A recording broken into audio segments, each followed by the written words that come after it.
Welcome! Today we'll be talking about how to add a calendar in Excel. Thanks to this function, you'll be able to use a date picker, which allows you to comfortably enter dates in data tables. Shall we start? Hello and welcome to EasyClick Academy. My name's Maria, and together with our EasyClick team, we're here to make sure you'll be able to use Excel in a quick and easy way, thanks to our digestible video tutorials. There's more than one way to add a calendar or date picker in Excel, and, as usual, we'll have a closer look at the quickest and simplest one. To install a calendar in Excel, we need to activate the Developer tab first. So, let's click on File up here and select Options. Once this window appears, click on Customize ribbon. Look on the right-hand side of the pane and select Developer to activate it. Now just click on OK, and that's done. You'll see the Developer tab up here among the rest of the tabs. We can move on now and install the calendar in Excel, which is a very easy thing to do. Open the Developer tab and click on Add-ins. Here we can add various useful elements to the Excel application. Since we want a calendar, we open the Office Store and type Calendar in the search field. After we press Enter, we'll see this mini calendar and date picker available in the first place. We click on Add, and now we can work with it and use it in spreadsheets.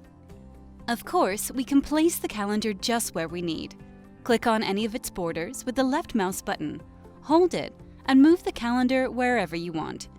You can also change its size using these little circles in the corners. More amendments can be made through Settings. For example, you can show the week number or change the calendar system. You can also adjust the style of the calendar, its color, for instance. But that's not all. Let's have a look at how to enter specific dates to data tables thanks to the Calendar function. Let's say we want to enter the start date for Task 1. Click on the cell C3. That's where we want to have the date displayed. Then look the date up in the date picker. For example, Task 1 is supposed to start on the 1st of August. And here we go.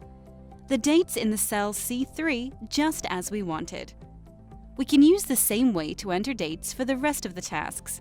We click on the cell, pick the date, and that's it. And before we wrap it up, here's a handy trick.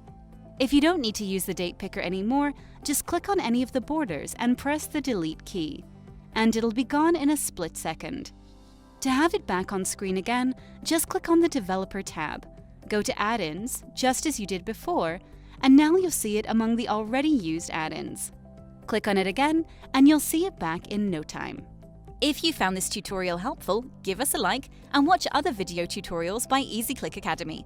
Learn how to use Excel in a quick and easy way. Is this your first time on EasyClick? We'll be more than happy to welcome you in our online community. Hit that subscribe button and join the Easy Clickers. Thanks for watching, and I'll see you in the next video.